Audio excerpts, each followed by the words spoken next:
e a gente vem apresentar a prática da segunda região.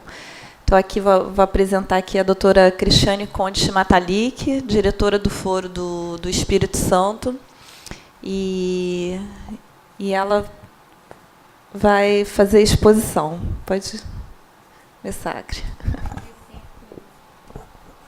A sala é grande, vocês estão lá no final, eu vou ficar aqui. Bem, como a Aline falou, atualmente eu estou na direção do Foro do Espírito Santo, mas a conciliação, para quem gosta de conciliação, é algo que não sai da gente, né? Cada vez mais a gente vai se inserindo nesse contexto e é quase impossível você ficar longe da questão da conciliação. Então, a Aline me chamou para falar um pouco da experiência das audiências de WhatsApp que a gente está fazendo lá no Espírito Santo, mas quem está à frente mesmo é o coordenador do centro, que é o Dr. Marcelo da Rocha Rosado, que vinha falar sobre esse assunto, mas hoje, justamente hoje de manhã, ele está defendendo a tese dele de mestrado na UFES, em processo civil, e ele não pôde vir. Aí eu vim substituí-lo para falar um pouco sobre isso. Bem, como é que se deu esse início, né? Como é que a gente começou a pensar nessa história de conciliação por WhatsApp lá em relação ao INSS? Porque, na verdade, todo mundo aqui sabe, e principalmente lá no Espírito Santo, o INSS, desde que eu cheguei há 12, 13 anos atrás lá, havia já o procedimento prévio de perícia e depois a gente mandava para o INSS, ele sempre formulava acordo. A gente tinha muito acordo lá em relação ao INSS. E isso ia num crescente, né? A gente estava muito avançado em relação a essas questões de acordo com o INSS. Acontece que depois que teve toda essa questão, esse problema em relação ao acordo zero, eles com essa questão remuneratória, o que aconteceu? Eles passaram a não querer fazer mais acordo. Então, nós que estávamos 2 passos à frente, fomos 1 passo para trás. E aí, a questão era essa, como retomar as conciliações com o INSS? Porque o que eles estavam querendo fazer? Propostas meramente escritas, de alguns casos, e os juízes estavam muito refratários a isso, porque eles pensaram o seguinte, por que eu vou aceitar uma proposta se eu já estou com um laudo favorável e eu simplesmente posso sentenciar, né, dando à parte o seu 100%. Então, mas, ao mesmo tempo, o próprio INSS, quando eles foram esse passo para trás, eles perceberam que eles ficaram com um acervo enorme para recorrer. E isso, para eles, também não foi bom. Ao mesmo tempo que eles antes tinham uma certa dificuldade de justificar o acordo, eles perceberam que justificar um acordo e terminar com a demanda era muito melhor do que depois eles terem que dar sequência àquele processo. Então, primeiro a gente fez a reunião institucional. Essa reunião, a gente chamou o INSS, todo mundo foi para a mesa, e eles falaram assim, olha, a gente quer retomar sim, só que a gente não tem procuradores suficientes para comparecer semanalmente nas audiências de conciliação. Porque como o centro está todo vapor, aliás, isso é até um parêntese, na segunda região, eu não sei se foi por conta do CPC, eu não sei se foi por conta da lei de mediação, mas eu sei que nos últimos 3 anos a gente realmente teve um boom assim, em matéria de criação de centros. O interior do Rio, hoje em dia, ele tem vários centros. Antes a gente só tinha 2, na capital do Rio e na capital, lá em Vitória. Então, agora a gente tem muito centro, né, Aline? Fala da capacidade. Não, na verdade, nesses últimos anos, assim, eu acho que quando o CPC entrou em vigor, na verdade, teve uma grande resistência à conciliação, né? Foi quando todos os diretores de secretaria resolveram ter uma resposta em uma semana se a União Federal ia aparecer para as audiências do 334 ou não. Então, foi um momento meio difícil, assim, na entrada do vigor do CPC. Mas depois, realmente, os colegas foram vendo que a gente tinha que dar efetividade a tudo aquilo que estava mais detalhado mesmo na resolução do CNJ 125, e a gente, no núcleo, foi capacitando, né, os conciliadores e mediadores, primeira coisa. E isso possibilitou que centros fossem sendo criados. Então, a gente tem centro em Nova Iguaçu, Nova Friburgo, São Gonçalo, né, Volta Redonda, Campo Grande. Friburgo já falei. Volta Redonda, enfim. Aí já ficou diferente. E investimos em muita capacitação, né? Você falou que tinha 30 pessoas, né, capacitadas. A gente tinha 30 conciliadores, agora a gente tem em torno de 500, assim. Registrados e capacitados. Então, você, André, já esteve aqui várias vezes ajudando a gente nessa capacitação. Então, no mês de maio de 2017, a gente fez essa reunião institucional e aí nós tentamos viabilizar a forma do INSS participar das conciliações de forma periódica, né, sem eles estarem presentes fisicamente. E foi aí que a gente até disciplinou essa questão, né, através de uma portaria lá da direção do foro mesmo, aonde, por não dispor de procuradores suficientes, a gente incluiu esse artigo 7º para possibilitar as tratativas de acordo por meio de WhatsApp, podendo fechar o acordo de forma presencial ou de forma eletrônica. Sendo efetivado o acordo, será este encaminhado para a homologação do juiz coordenador do SESCOM. Então, com isso, a gente viabilizou que o procurador, ainda que remotamente, estivesse presente naquela audiência, quando houvesse alguma questão a ser discutida com ele. Então, como é que se deu esse implemento? Os procuradores, então, eles não precisavam se deslocar fisicamente. Eles simplesmente participavam, né, através de um telefone exclusivo, onde eles têm lá o telefone exclusivo deles, e a Justiça tem o nosso telefone também, que é utilizado especificamente só para esses dias de audiência de conciliação. E não é só o WhatsApp. Na verdade, a gente tem usado algumas ferramentas, desde que possibilite a parte a se manifestar, né? Então, o WhatsApp utilizado nessas audiências de conciliação, ele veio a fazer com que não só a parte, mas também a parte ré, né, ambos podem optar por essa discussão remota. Só que, em relação ao INSS, a parte ela comparece nessa audiência de conciliação presencialmente. Geralmente, ela vai na audiência com o conciliador.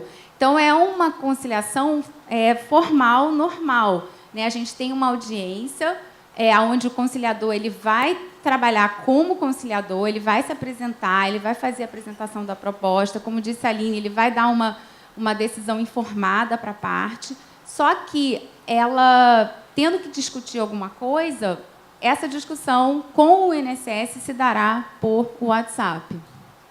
Como é que se inicia isso? A própria vara, o projeto piloto, que foi o primeiro juizado, eles faziam a triagem do processo, escolhiam os processos que iam participar dessa conciliação. Aí o centro fazia faz um e-mail, aliás, para o INSS e remete o número de processos que vão estar, que são possíveis de serem conciliados.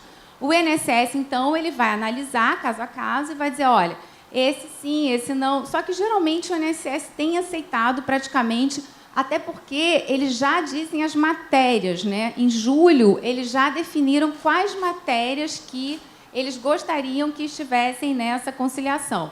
Então, geralmente, esses benefícios por incapacidade e matérias que já estão disciplinadas mesmo pela jurisprudência, como auxílio-acidente, majoração de 25% na aposentadoria, matérias já pacificadas e que há possibilidade de acordo. Então, o trâmite se dá dessa forma. Os processos de incapacidade, primeiro você tem a perícia favorável são encaminhados ao centro de conciliação. O centro encaminha, então, esses processos por e-mail para a entidade, a autarquia ré, que ela é consultada se há proposta de acordo. E as audiências são marcadas no centro de conciliação, né? São pautas de audiência mesmo. O prazo são 7 dias. O INSS tem 7 dias para se manifestar. Tem que ser uma coisa bem célere, porque os juizados eles estão assim muito mais tranquilos lá. Então, se não for uma coisa muito célere, realmente não vai entusiasmar as próprias partes. E eles têm 7 dias para responder esse e-mail. Então, na semana seguinte, o INSS já tem que estar com uma resposta pronta, né? Porque, sendo essa resposta positiva, que é a grande maioria, como eu falei, a parte vai ser intimada para conciliação, ela vem presencialmente à sessão de conciliação acompanhada de advogado ou não. Ela pode vir sem advogado também. Bem, como é que, então, o procurador faz? Durante a sessão, a gente tem um procurador responsável por essa sessão de conciliação. Geralmente é o mesmo. É o Bruno, Dr. Bruno, e ele já é assim super treinado, ele sempre fez conciliação, ele já fazia presencialmente. Então, é uma pessoa que conhece o que ele está propondo. Ele sabe, ele conhece assim, as dificuldades do órgão, ele conhece aonde está o problema em certas agências, ele já conhece os peritos que fazem na justiça. Então, tudo isso facilita muito na hora dele ter segurança de propor também o acordo. Para as audiências, são utilizados, como eu falei, números exclusivos, isso aí está repetindo. Durante a sessão, a parte autora comparece, é conduzida pelo conciliador, isso é muito importante. Os processos, eles, via de regra, têm acordo. O que não tem acordo volta para a vara ou juizado de origem. Volta imediatamente. Na ata, eles me repassaram isso, se vê que esse procedimento ele tem sido exitoso e a duração, mais ou menos, dessas audiências, elas têm sido rápidas, até relativamente rápidas, em torno de 15 minutos. Bom, quais eram os riscos envolvidos nesse projeto? Os riscos é o que eu já falei. Primeiro, a preocupação das partes não aderirem, né, dos próprios jurisdicionados segurados, dos seus advogados terem resistência a isso, e os próprios juízes, né, deles acharem que a duração longa desse procedimento ele ainda criaria um obstáculo a mais, sendo que, se ele sentenciasse, ele poderia até ser mais célere. Então, seria uma perda de tempo. Mas a realidade é que a gente acabou conseguindo muito êxito, acabou sendo muito célere. E um curto período de tempo, às vezes dura 2 meses que o processo é distribuído, você já pode ter uma solução consensual e depois vai ser homologado pelo juiz. Bem, eu trouxe essas estatísticas, elas são muito recentes, elas são de janeiro até abril. E aí, em 225 audiências realizadas, 145 a gente obteve acordo, o que dá mais ou menos os 65% de êxito.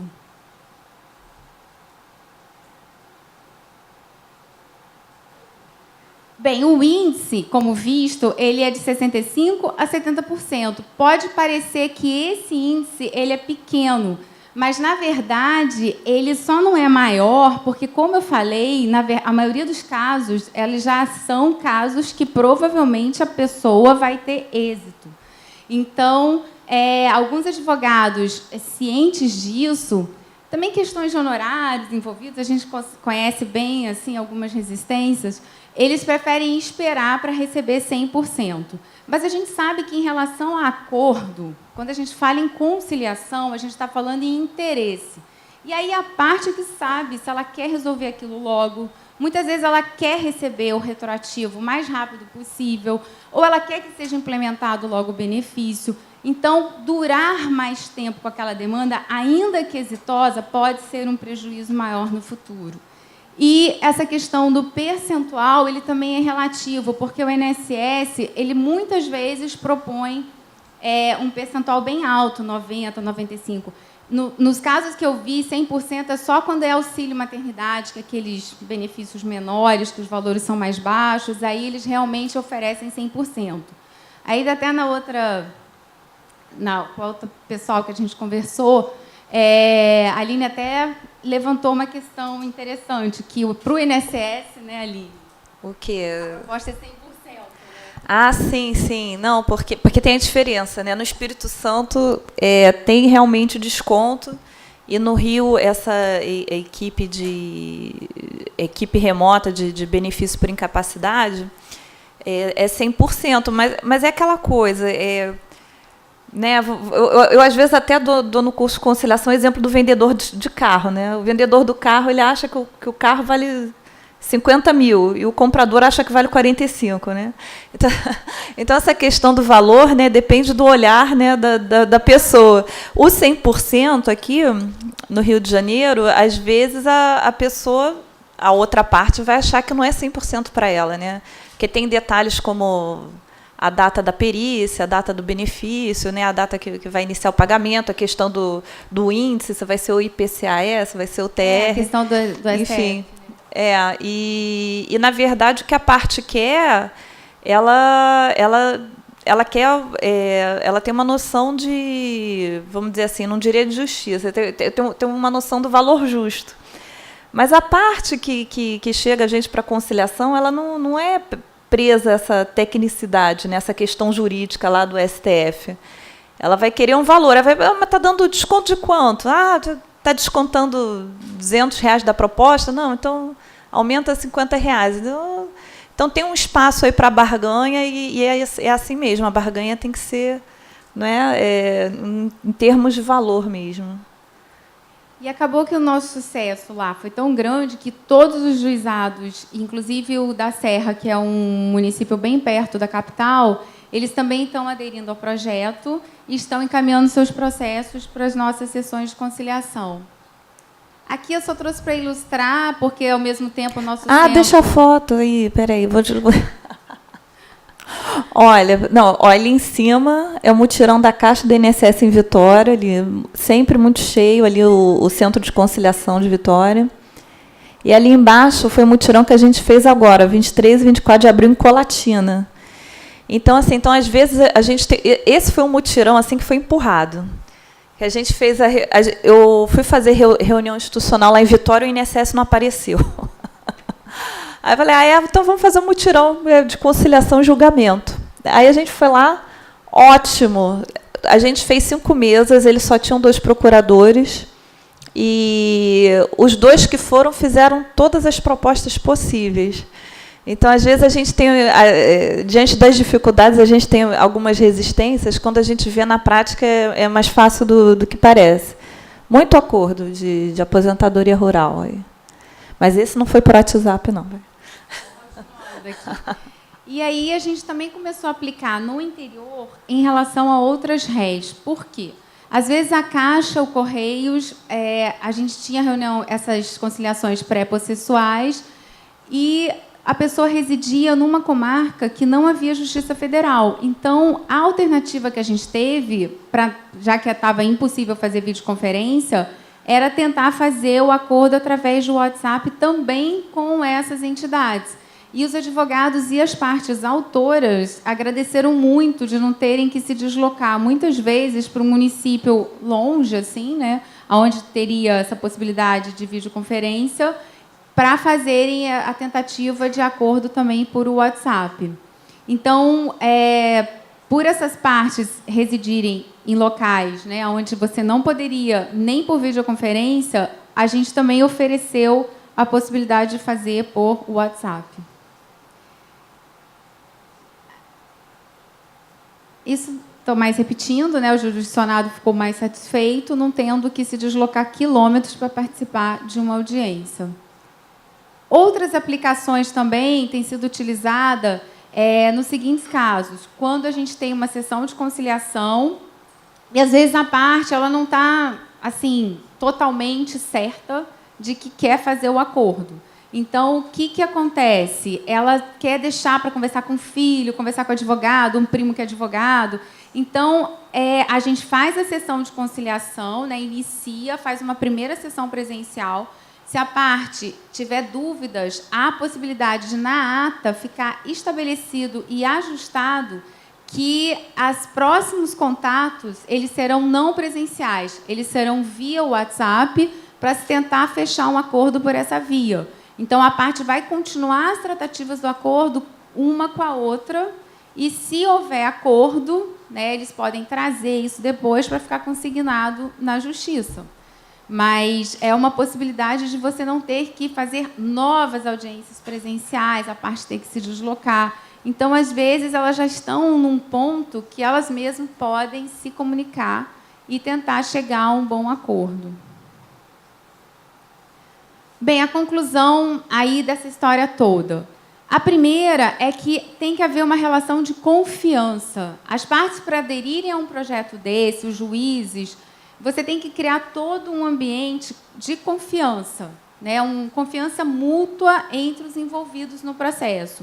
O Poder Judiciário ele já se estabeleceu de uma forma efetiva, de eficácia. São pouquíssimos acordos. Eu não lembro, em 4 anos à frente do núcleo do centro, de ter sido questionado nenhum acordo, de não ter execuibilidade. A Justiça Federal é muito efetiva nisso. Eu acho que essa é uma das grandes diferenças da Justiça Estadual. A gente tem um grau de poder fazer cumprir nossos acordos que deixa outras justiças muito aquém. Então, isso é um poder que a gente tem, e isso dá uma credibilidade muito grande. Assim, é claro que já aconteceu, agora acabei de lembrar um caso de parte, por exemplo, de SFH. Uma vez, uma senhorinha ficou insegura e acabou voltando no dia seguinte e a gente teve que esclarecer melhor. Mas, tirando essa questão de decisões informadas, muito provavelmente, quando você faz um acordo, você não vai ter esse problema. O problema acontece do outro lado, né? A gente sabe que quando há os mutirões e pautões de audiência dos conselhos querendo cobrar, por exemplo, anuidade, aí pode até acontecer, ou mesmo do SFH, da pessoa não ter condição de pagar e não se efetivar. Mas, geralmente, quando é contra qualquer uma das nossas rés habituais, a gente não costuma ter problema. A pessoa, então, ela faz essa opção também, ou seja, a pessoa tem que fazer a opção. A questão de utilização do WhatsApp, ela nunca poderá ser imposta, ao meu ver, né? A pessoa tem que realmente aceitar. E já há regulamentação do CNJ nesse sentido. Quando a gente faz as nossas atermações, há uma opção lá que a pessoa pode marcar. Deseja receber intimações por WhatsApp? E aí isso já abre o espaço da consensualidade, da pessoa realmente ela querer fazer isso por WhatsApp. E o uso dessa tecnologia ela tem que ser muito bem pensada. Ela tem que ser uma forma de acesso à justiça e de possibilidade mesmo de cidadania. Então, a gente tem que saber usar essas formas, esses instrumentos da tecnologia, essas ferramentas, de uma forma realmente que venha a trazer benefícios, né? Não é questão de exterminar, nada disso. É uma questão de você poder possibilitar e viabilizar uma via muito mais fácil para a pessoa e que as novas gerações não vivem hoje em dia mais sem o WhatsApp, né? Assim, não há comunicação. Eu vejo pelas minhas filhas que não falam no telefone, elas só o tempo todo mensagem. Então, é o futuro e a justiça tem que estar atenta a isso. Outra questão é que são os novos desafios, né? Aquela palestra de ontem, ela está totalmente coadunada assim, com o que a gente vem pensando mesmo. Quais são os desafios do século XXI? Né? A utilização dessa tecnologia da forma mais eficiente possível. E o juiz ele tem um papel preponderante, porque somos nós que vamos definir o que pode e o que não pode ser usado. O que está funcionando e o que não está funcionando. E mais, né? Esse uso da tecnologia ele é irreversível e também é irresistível, porque é fascinante você saber o que isso pode possibilitar para a sua vida e para a sua vida profissional. E eu acho que outra questão também é a importância de você regulamentar isso. Né? Eu vi que várias experiências têm sido feitas alguns anos atrás, pela Justiça do Trabalho, Justiça Estadual, eu mesma fiz, e não havia uma regulamentação, um arcabouço teórico. Isso é muito importante para dar segurança para as partes, segurança para o juiz, e para a gente saber exatamente o que a gente vai usar em matéria de tecnologia. Como vai ser usado, quando vai ser usado e qual a extensão que há de ser usado. Bem, aqui é só para a gente pensar, que, no fundo, assim, a nossa cultura ela é muito fechada. O direito administrativo ele ainda é ensinado de uma forma muito ultrapassada, digamos assim. Então, como é que você vai ter esse avanço se você ainda tem essa administração pública jurássica? né, onde a cultura nossa, a cultura dos procuradores, a gente está todo dia avançando um pouco mais, né, mas a gente não pode ficar para trás.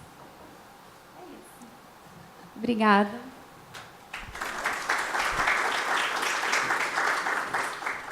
Bom, alguém tem perguntas? Não? Vou fazer pergunta para você, então. Não, pelo amor de Deus.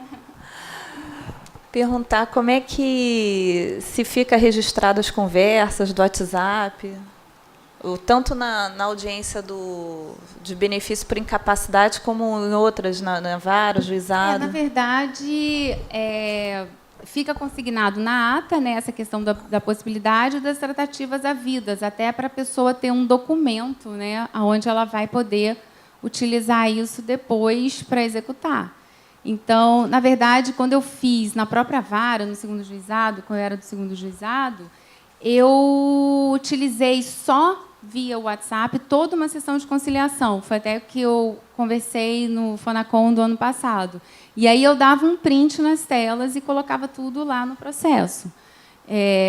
Até para poder justamente demarcar como é que se deu o acordo. Agora, quando não havia conciliação, não. Aí eu só registrava que houve uma tentativa de acordo e que essa foi frustrada. Até para dar continuação no processo e também não ter essa questão da confidencialidade, que até a gente falou ontem. Bom, então é isso. Nenhuma dúvida? Ninguém quer falar nada? Outra sala perguntou tanto. Uma curiosidade. Algum desses acordos foi, no final das contas, está me faltando a palavra, mas negado por uma das partes, depois porque se arrependeu, disse, não quis, não digo honrar, mas tanto o autor como a autarquia ou a Caixa, enfim, não considerou aquele acordo efetivado ou não? Todos eles foram honrados, não digo honrados, mas foram confirmados. Sim, assim, naquela estatística que a gente fez, realmente ali, quando houve a proposta de acordo e as partes aceitaram, não houve questionamento, não. É o que mostra que, de fato, ainda que não haja uma regulação e tal, as partes estão confiando no sistema, né? Acho que essa é a grande sacada. Eu acho que o importante é que o WhatsApp é só uma forma de comunicação, né? Tem todo o registro necessário. A audiência do INSS, na verdade, ela é uma audiência presencial para uma das partes só, o INSS que não está.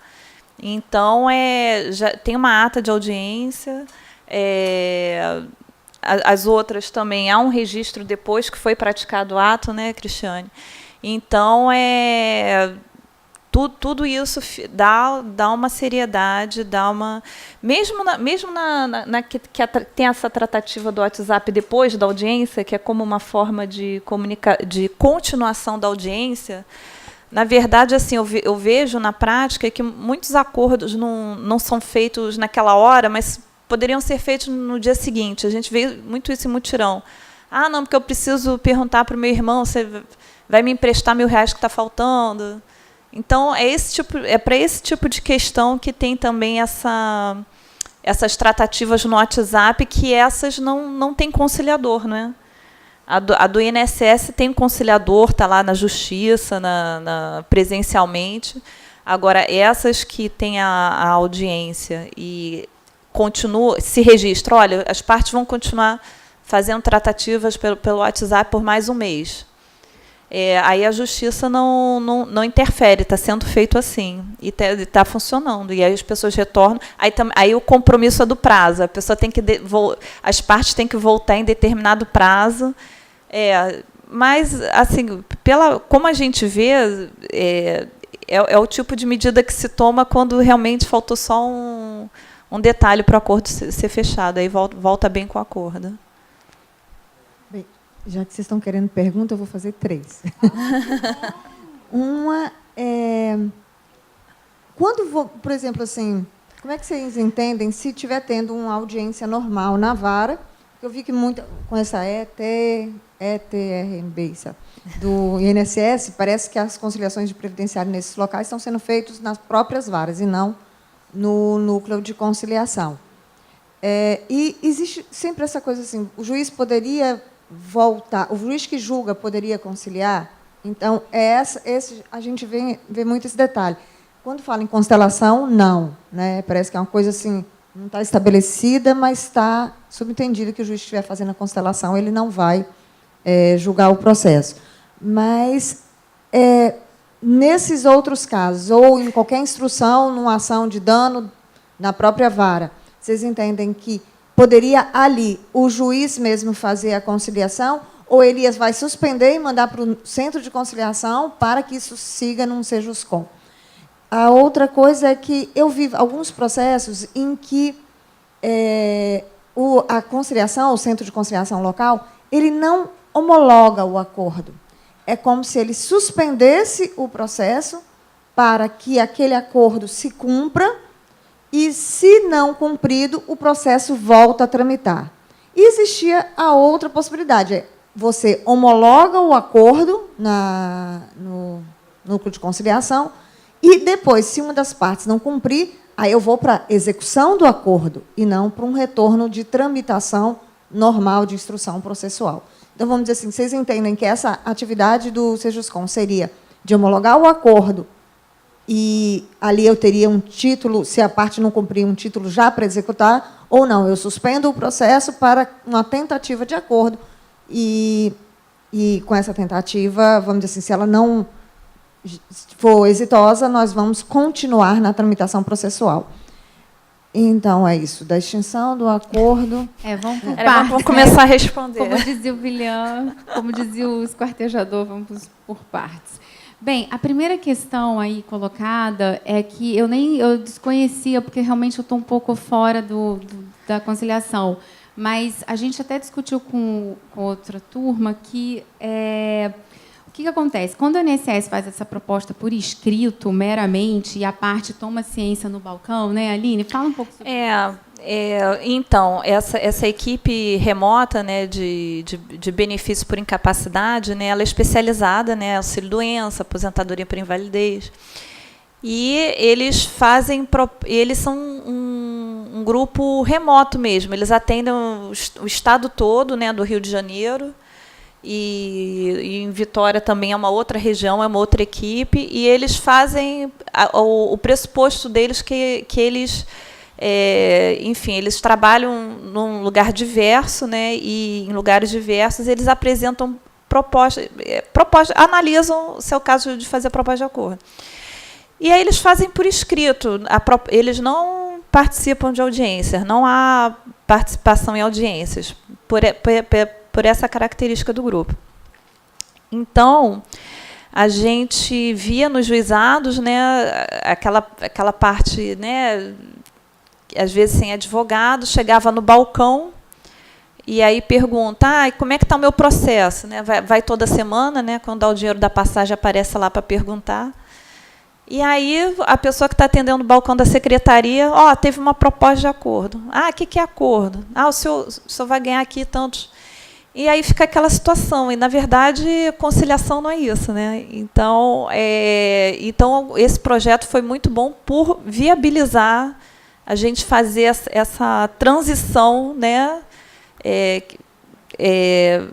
a gente poder convergir aí com essa necessidade do INSS, que é de fazer um trabalho especializado e remoto, que a especialização é boa também, são propostas bem elaboradas, e a gente poder fazer uma conciliação de uma forma adequada, recebendo a pessoa numa audiência, o conciliador dá a decisão informada para ela ler, conversa, explica as consequências. Porque a parte no balcão não vai saber o que é DIB, DIP, o IPCAE, não vai saber RPV, não sabe nada disso. Então, o conciliador ele vai explicar das consequências da conciliação e de aspectos previdenciários ali envolvidos e vai ser uma forma mais adequada. Agora, você falou da confidencialidade, se o juiz pode julgar. Né? Do juiz. Essa é uma questão clássica que vem sendo discutido, inclusive lá fora. Né? O juiz que faz audiência de conciliação-mediação, ele pode julgar a ação? Eu estou até falando o contrário. O juiz, numa audiência também de instrução e julgamento, ele se vê numa situação de conciliação. Porque, vamos dizer assim, eu diria que, antes desse CPC, é muito comum, vamos dizer assim, numa audiência, você perguntar às partes, tem alguma possibilidade de acordo? Porque também no CPC prevê que o juiz deve, a todo momento, buscar a possibilidade de acordo. Então, o juiz está ali numa audiência que podia ser uma audiência de instrução, e ele pergunta às partes, existe alguma possibilidade de acordo aqui?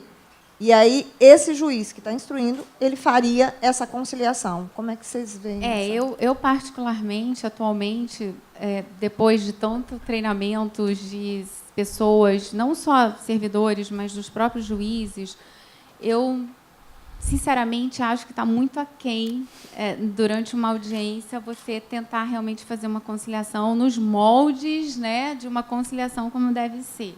Então, não acho que o juiz não deva fazer, se ele está ali frente a um acordo, se ele tem preparo para isso, se ele vai saber se colocar como um conciliador e não como juiz naquele momento, porque aí é que está a dificuldade. Você começa uma audiência com toda a autoridade, poder de gestão de juiz, aí, de repente, você está vendo que as partes têm condição de fazer uma conciliação. Eu, sinceramente, hoje em dia, acho que eu suspenderia e marcaria, eu tinha isso na minha juizado até. As sextas-feiras eram só as conciliações e só os servidores treinados que faziam as conciliações. Por que eu estou falando isso? Porque a gente acaba impondo, por menos que a gente queira, quando a gente está numa audiência dessa, é muito difícil você ficar no mesmo patamar das partes.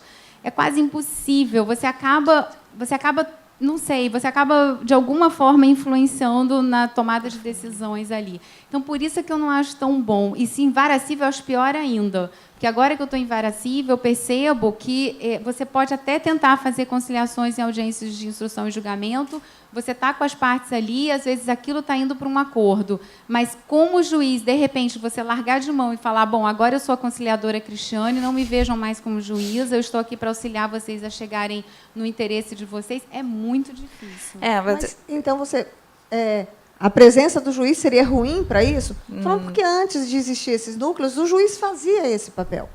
Sempre fez.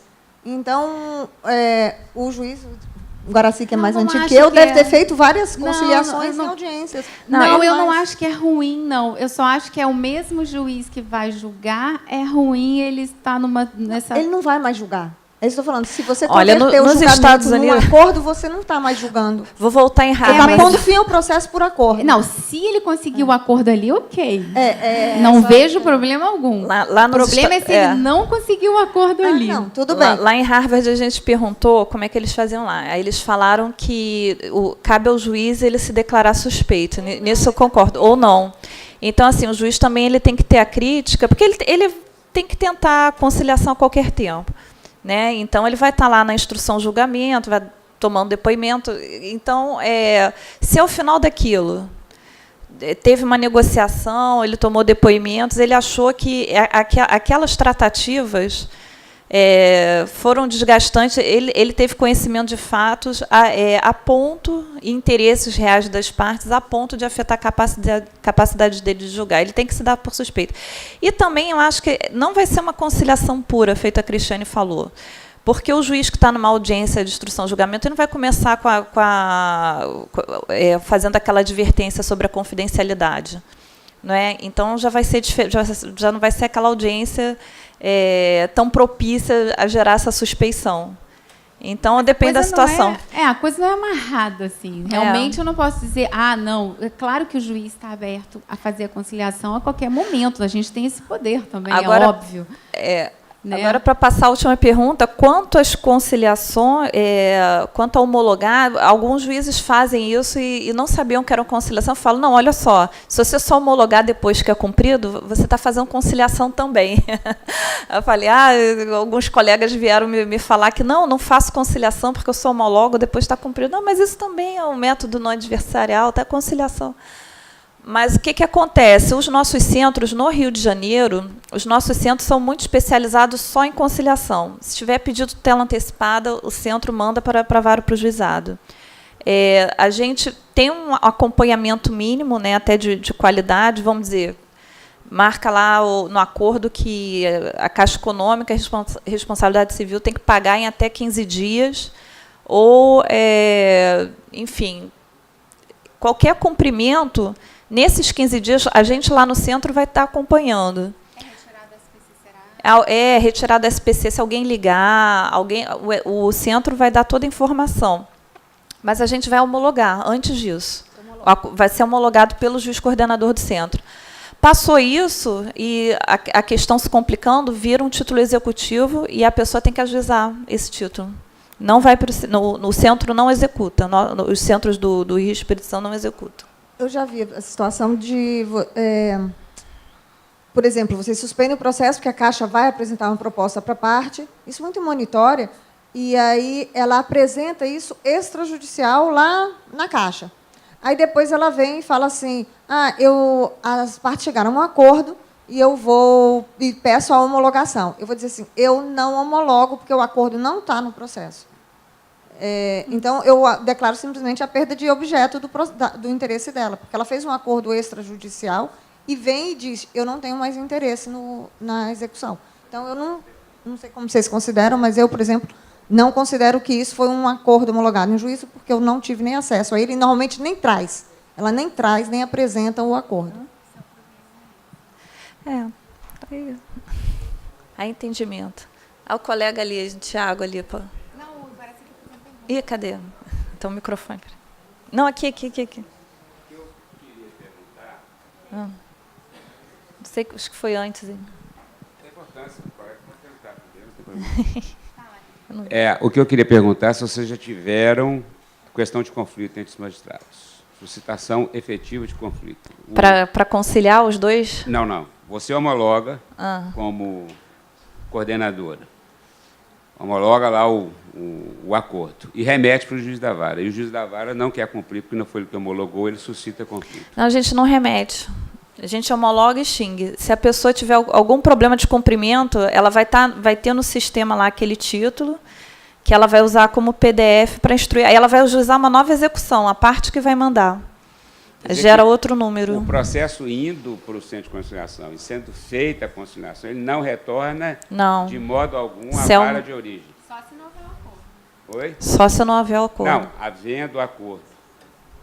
Não. Porque o caso que eu estou perguntando é que eu fiquei sabendo que houve já precedentes lá em Minas Gerais. Aqui também já houve. Aí já houve, né? O centro homologa, o cumprimento deveria ser na vara, a rigor, porque é a execução de uma sentença proferida naquele processo, e aí o juiz, que seria o titular da causa, onde o processo tramitou originalmente, como não foi, a homologação não foi feita por ele, foi feita por um outro colega no exercício da função de conciliação homologatória, ele suscitou o conflito, alegando que não era ele que deveria executar a execução efetiva do acordo. A gente não teve bem conflito, mas a gente, por exemplo, nas gratificações de desempenho, a gente fazia pautas de mais de 200 processos praticamente todo mês. E aí, depois, isso tudo e voltava para a vara para eles expedirem o RPV. E, infelizmente, às vezes mudava de juiz, o juiz estava de férias. Quando a gente ia ver, passava assim 6 meses, 8 meses, às vezes 1 ano, e não havia um expedido o tal do RPV. Isso é um problema sério em matéria de execução. Então, assim, a gente fez uma reunião com os colegas, a gente pediu, falou que isso desestimulava a conciliação, que, ao mesmo tempo que a gente estava fazendo todo um trabalho, ele caía por terra na medida em que o colega, quando chegava na vara, ele não dava cumprimento efetivo ao acordo, porque não expedir um RPV, como é que você fica 8 meses sem expedir um RPV? Quer dizer, ele nem discutia o mérito né, do acordo ou não, ele simplesmente não fazia. Assim, por várias questões, ou porque mudava o juiz, aí pegava o acervo do outro, achava que... Não sei, assim, mas eu vi que as partes iam reclamar. Eu acho que não tem um modelo muito ideal do centro executar, aí a realidade, a questão de estrutura também, né? Mas, enfim, às vezes dá essa dissonância, né? Quando é diferente o que executa. Só a última pergunta aqui, pode ir. Vou ser bem breve, Aline, bom dia. Nos casos que vão para o grupo de trabalho remoto, normalmente eles apresentam a proposta por escrito, né? E eu percebi que era uma situação em que as partes já viam ali a causa praticamente ganha, sabem que a sentença vai sair num prazo muito próximo, se ele não aceitar a proposta de acordo. Nessa situação, eu percebi que muitas vezes eles não conciliavam por causa disso. Sabia que ia ser julgado logo com os 100%. Eu queria saber o que é que vocês adotam aqui, nessa situação, se vocês fazem audiência de conciliação depois da proposta, ou qual conduta que vocês adotam aqui. Não, então, tem isso aqui também, assim, o que acontece assim na prática? Quando a gente consegue fazer que nem em Vitória, inserir uma audiência presencial, há muito mais chance de fazer acordo por isso, né? Que a pessoa já está lá, já vê o valor, muitas vezes o desconto é muito pequeno, né? Se tem, e aí ela aproveita a oportunidade, já fecha ali mesmo. E a questão que até a Cristiane falou no outro grupo, assim, a questão do acordo é a certeza mesmo, né? Eu sei que é difícil, mas não é impossível. Muitas vezes eu estava em audiência de rural, o procurador fez uma proposta que eu não daria procedência ali. Então, assim, e tem alguns peritos também que, às vezes, a gente fica meio na dúvida depois para fazer a sentença, né? Então, quando tem a audiência presencial, a gente fala tudo isso. Olha, é a certeza, daqui não vai se cortar essa fase de ir fazer uma sentença, que vai demorar mais do que homologar o acordo ali naquela oportunidade. E aí isso a pessoa já vê, né, os 65% já vê a vantagem nisso. É essa vantagem que a gente tem para dar para as pessoas. Respondeu? Bom, gente, então é isso. Obrigada, bom dia.